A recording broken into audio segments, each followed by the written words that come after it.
So this Craftsman toolbox I saw when I was going down the rows earlier in the morning, and I asked the guy if there were any tools in here, and he says, "Oh, no, I think it's pretty much empty, but you can check." And I opened it up, and I found just a couple of rudimentary little small things, and there was one machinist tool left in here, I think, or it was a hand vise or something. I think I'm going to have already just covered it in the pick, or it's coming up. But anyways, the point is, I'm looking at the box, and I'm like, geez, it's kind of a nice, nice condition for the age. Old Craftsman box, made by Kennedy.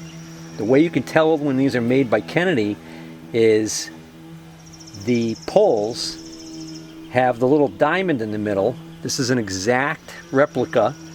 This is the same mold they use for the Kennedy pulls of this vintage. The only difference is these are black instead of brown. That's the only difference on the pulls. Anyways, the guy said he was looking to get like 50 bucks for it. And there really wasn't much in there for contents lane. I had bought that one item, and there was a nut splitter in there. That was the only other thing I saw of any true value. And I said, oh, I'll keep it in mind, because I knew I didn't want to pay that kind of money for it, just because I don't like shipping boxes, so it's not a good resale item for me unless I could sell it locally. And even then, to sell it locally, I've got to really offer somebody a really good deal on it. Well, later in the afternoon, when I was getting ready to leave and I was making my last pass through, I went by this dealer and he still had the box there. And I said, geez, you still got that box? He says, yeah. I said, well, I tell you what, I said, I'll make you an offer on it. I'm on my way out. I said, I'll give you 25. And he tried to get a little bit more out of me for it. And I said to him, I said, well, I said, I really can't give you more than 25 because I know I'm going to probably end up reselling it. But then I pulled out that nut splitter that was in there. It was an older model nut splitter, and I said, you know, I said, I tell you what, because he alluded to the fact that that tool had some value to it. So I explained to him, he didn't even know what it was. I explained to him what the tool was for, and I said, I tell you what, take that out and I'll still give you the 25. And he said, yeah, okay, because I know I can get $5 for that tool. I said, yeah, probably. So I got this for 25 bucks. So on the inside, what I liked that caught my eye was I've had a few of these Craftsmans identical to this. I've never had one that had this chart in it. So I don't know if not all of them had this chart, or whether or not some of the ones I've bought in the past, the charts were missing. But I mean, I would think there would have been remnants of a chart in there. So it's kind of cool. It says Craftsman, registered trademark, the greatest name in tools. And it's a decimal equivalent chart. It's a fractional drill equivalent chart. It's got the tap drill sizes over here, pipe thread sizes, and metric conversions over here. It's kind of a neat chart. And the felt in the top here is in excellent shape. And what's in this bag is just like with the Kennedys. The dividers for the two dividers for the small draw, and the keepers. Might be missing a few, but those are, again, you can tell just by one look at them, you can tell they're Kennedy. Nice and clean. So you can see how nice the felt is in the top. Baldwin Duckworth 6-inch scale. Chains and sprockets for power transmission, conveying and elevating. Tire pressure gauge, AccuGauge. Looks cheesy. Screw extractors, tapping and drilling fluid, cheapo tap wrench, Ward's Master punch. Oh, a little tubing cutter. General tool.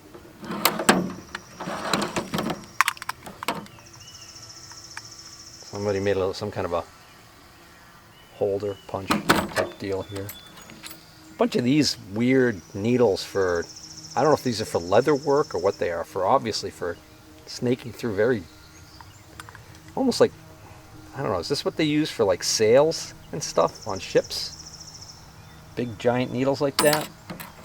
Somebody's laughing at me right now for not knowing that this is probably your upholstery stuff, right? These weird little wedges and stuff. That's pretty much empty. Empty. empty. Alright, so you get the gist of it. I want to try and get 50 for that box. So I was just making fun of this cheap looking air gauge, and I just decided that I like it a lot because it's got this feature where you just press it on, you take it off, it holds the reading, and you just release the pressure with this button. Seems to be working perfectly fine.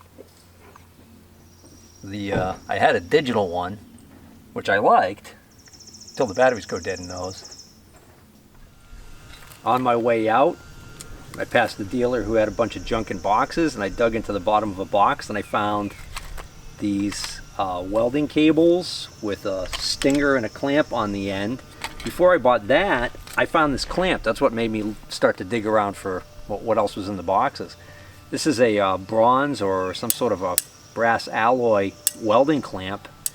Your cable is supposed to go in here, and then there should be a big, should be a small sleeve and a big grub screw that goes in here that's missing.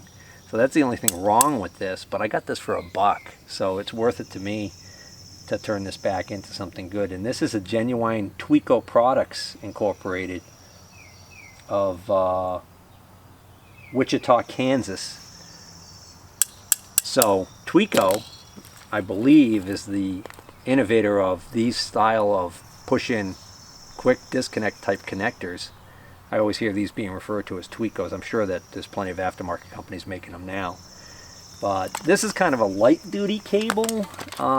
It says welding cable, so it's definitely welding cable. This actually says link inductor cable, number 4 AWG. So this is number 4 copper welding cable. Not sure quite how many feet are here total, but I got it for $5.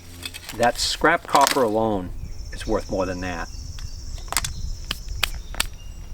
So I ship a lot of tools all across the country, even as far as Alaska and sometimes to Canada, and I use a lot of flat rate boxes from the post office. So these flat rate boxes, especially like these right here that have these peel and stick labels on the end, they make it really nice and easy to pack and ship stuff, and as long as it's fairly light, that's perfectly fine. The problem is that these boxes aren't very strong, so even though since they're flat weight you can actually get away with cheap postage on some pretty heavy items, the problem becomes that those heavy items, they tend to want to move around, shift around, they'll compact your packing material, and they can actually end up damaging the box. Typically what's going to happen is somebody along the chain is going to drop this box, whether it's being tossed into an airplane, cargo area or whatever. At some point somebody's invariably going to drop the box, and then what tends to happen is the corners tend to pop open, and once they pop open, if you have any smaller items in there, they can fall out.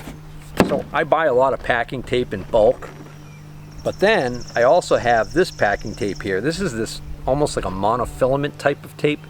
Scotch calls this strapping tape, and it's actually really strong stuff. The fibers inside of it make it really tough to tear, and it's strong. So I end up wrapping the box. I tend to do, multiple wraps around each direction to really stiffen the box up and give it that extra strength and reinforce the corners. The problem is this tape is a lot more expensive than the regular packing tape that I use. Oh, and here's a tip for you. I got this at Staples. Now, I bought it at Staples off the shelf because I needed it in a hurry. I was out of tape. Normally I buy my tape from WB Mason. I tend to get good pricing from them. So this tape at Staples was $14.98 a roll on the shelf. However, you can go online and find this same exact tape, the Scotch brand name, same size roll. You can find it for like $10. So I was like, boy, I need 2 rolls of this stuff. As long as I'm here, that's $30. But I could buy it for $20 with free shipping online. So I was kind of like, well, I really hate that I'm being penalized that extra $10. So I go up to the front counter and I say, hey, do you guys do price match guarantee? And he said, yeah, we do. So I just whipped out my phone. I showed him where I could buy it for $10 a roll online, or $9.98 a roll online. and he did the adjustment right there at the register, and I walked out of there with 2 rolls for 20 bucks plus tax. Not a bad deal. So keep that in mind next time you're in Staples, that they do apparently honor their price guarantee, and as long as it's an online ad you can show them and it's free shipping, they tend to, you know, validate that. So, but you guys may remember a while back I did a video of a tool pick from a engraving shop that had shut down in the city. I got to know the guys that worked there pretty well, and one day I was there and I asked them about what they use for in their shipping department, because that I, you know, was telling them I need to stop. I hadn't stopped at Staples yet that day, and I said, I got to get, do you have any excess shipping material that you're going to be selling off, because I'm going to, I use it all the time. And he said, well, he said, we're still using it right now. And I said, well, I buy an extra of that fiber tape. And so then he says, well, I can just give you a roll. I said, oh, gee, thanks. But this is what he gave me. Now, I've seen this kind of tape. I've gotten plenty of boxes in with this kind of tape on it. As a matter of fact, if you've gotten anything from Amazon recently, you'll notice Amazon is using this kind of tape, but they're having it basically colored black and leaded up with the Amazon words and everything on it. But it's this same tape. Well, I always thought that this was some sort of a heat transfer process, that the way this worked, that the glue was activated by heat. Well, come to find out, this is old technology that I was not aware of. This is water activated tape. So he explained to me all I need to do is take an old paintbrush and wet it, and I can just cut this to length, wet it, and stick it on, and it's like sticks like almost immediately, and it cures really quickly, and it's pretty darn strong stuff. And if you look, you'll notice it actually has the fibers in it like that other stuff, so it's pretty tough stuff. Just tore it, but you see, when I tore, the filaments stayed behind because they didn't want to break. Then he shows me this gadget that they had there. Took up kind of a lot of room there on their little shipping station, and it looked old as dirt. But boy, was I impressed. It was a dispenser for one of these things, and if you've never seen one of these dispensers before, I'm about to show you one. So he demonstrated the dispenser in action, and I was like, oh, that's pretty sweet. But I realized it was a pretty old machine. He says, well, they make newer versions, he said, but, you know, like a lot of this stuff, the older stuff tends to be made pretty well. So he kind of like half jokingly, half seriously said to me, he says, oh, if you want this one, I'll sell it to you for $100. And I actually said, you know, I realized they were still using it, so I couldn't buy it right then and there. But I mentioned to him, I said, yeah, I'd probably be interested in that after they're done using it. So then I'm at the flea market, tractor show flea market, right? And I do find some unusual things there that are non-machinist, non-tractor, non-tool related every once in a while. But I'm walking through this guy's pile of junk that he did, you know, got together from a clean out. And what do I see sitting there? I couldn't believe my eyes. So you can see it's kind of a big unit, right? This one, clearly, it's been stored somewhere where a little bit of rust got to it. There's all kinds of dirt and debris inside here. There's a price with tape right on here, 10 bucks. As soon as I saw that, I was like, well, I'm buying that. And then it was funny because one of the guys working at the spot, he says, hey, that price on there, that's not right. And I was like, oh, here we go. Sometimes you get guys that buy stuff at yard sales, and then they bring it and they want to resell it at the flea market for more money, but they forget to take off the price sticker from the yard sale. I've had that happen on more than one occasion. So when I heard that, I thought, oh, here we go. Wonder what he's going to want for this thing. And he kind of jokingly said, it's supposed to be 20 bucks. But then he said, but I'll give it to you for the 10. So he was just pulling my chain. So the way this works is the roll of tape I just showed you goes in the back here. You can adjust these pieces right here for different width rolls, okay? The tape gets fed through here. There's a wheel right here that when you pull this handle will drive the tape out through here and force the tape across this brush. This brush wicks up water from a reservoir down here. The reservoir is kept full by this bottle right here. So this says Better Pack right on it, so that's obviously the name of it. So it works under the principle of the little hamster watering deals. You know, if you've ever had a hamster or gerbil or whatever in a cage, or a rabbit, whatever, they got those little watering things. Anyways, same principle. So this will keep this filled with water. This will wick up and be always moist. As the tape travels across it, it basically acts like you licking a stamp. But what the guys at the engraving shop demonstrated for me, which is what's really cool about this thing, is the fact that this right here, you can set this so that when you pull the handle one full pull, it changes the amount of tape it feeds out. I don't know if this is calibrated in inches or not, but it goes from 0 to looks like 30. This is a little rusty from sitting, so it's going to need a little TLC, but there is a way to apparently pull this so that you can set this lock at different positions, okay? In case you're always doing like the same sizes, I guess, I don't know. But you pull this and this is supposed to lock in, like I said. It'll stop it, right? So you can see.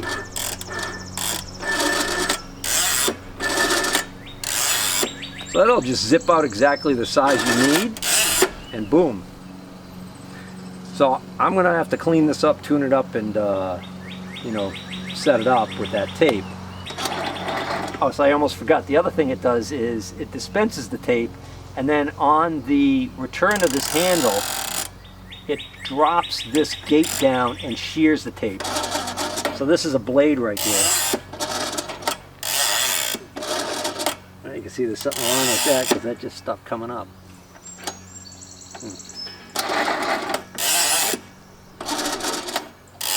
Yeah, that should come back up every time.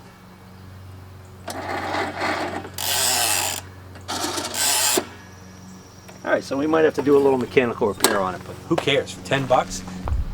So I went on eBay and looked, and the older units like this still trade for 50 to 75 bucks or more, and if they're in really clean, nice condition, maybe even a little bit more. Plus, the shipping is about 30 bucks on these, or 35 bucks. So you can see why I'm pretty happy about my purchase with this one here. And they do make more modern versions of them. It's amazing, actually, how expensive these, like the ones that have electronic mumbo jumbo and stuff in them, how expensive they get. Of course, the modern ones have a lot more plastic on the outside. They look more like, you know, modern office equipment. Just to show you an example, there's an old one like I have, but it's in like really, really nice clean shape. But you can see that it's sold for, well, it's $250 or best offer, so we don't know what they accepted. So if you're wondering, this is a Better Pack model 333. I did find a couple that did sell for like 150 bucks with free shipping. So that means still like 120 or 115 bucks they paid for them. And I did find one that sold for 60, but that one was a parts only machine. So there you go. So another surprise purchase I made at the show was this box with its contents and what went along with it, which, let me show you what's in here and see how many of you guys know what this is going to be.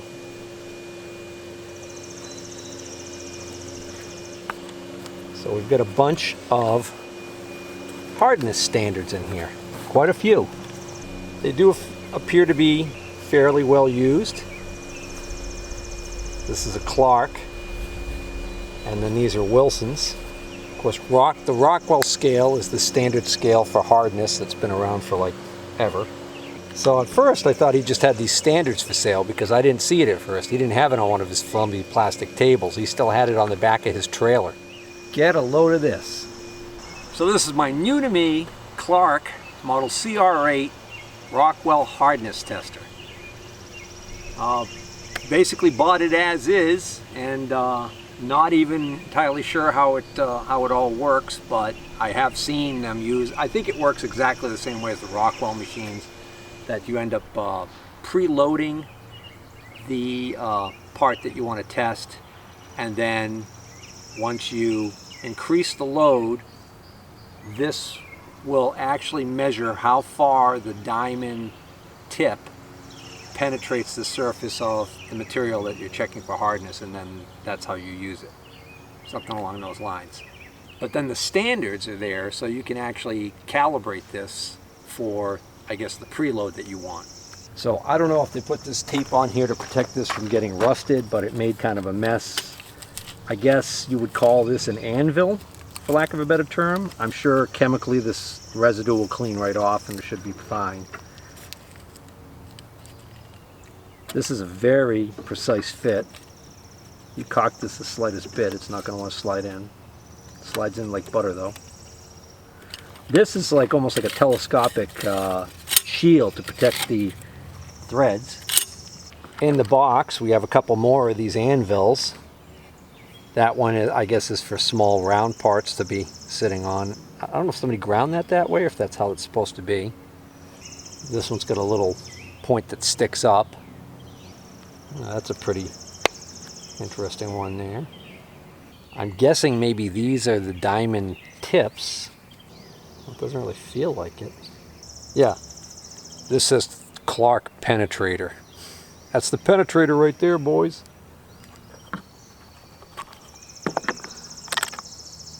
Oh, I see. So these are for the different scales, different ranges. That's C. This one doesn't say. Neither does that one. So I don't know. That's a mystery. There's this doohickey was in there. So he wasn't sure if this went with this or not, but I took it just in case it does. Also sitting there on the table next to the hardness things was this weight. Okay, so this weight is attached to this long rod right here with a hook on it, and it says 60 kilograms. And then there was this other weight right here, which clearly is made to be able to be stacked on top of this. This is 40 kilograms, so that gives you 100 kilograms total. There's a little loop right there on the back of the machine. That's where the weights hang. He warned me not to lay this down on its side when transporting it because he said oil will leak out of here. I'm guessing he discovered that the hard way because I think this is now low on oil. But this is a dampener. So he's got this blue painter's tape on here. That was supposed to be able to keep this from just flopping like this going down the road. So there's a lever on the side here. If I flip this lever and I release this, it drops down, and then when it gets to this point, if I push the lever all the way down, I can feel the resistance of that dampener working. But I think maybe it's supposed to work quicker. I don't know. So my first concern I had was whether or not this wasn't all frozen up from being exposed to moisture, because there is surface rust on the outside of this part of the collar that has a little locking screw right here. So clearly those diamonds or those point pieces are supposed to go in here.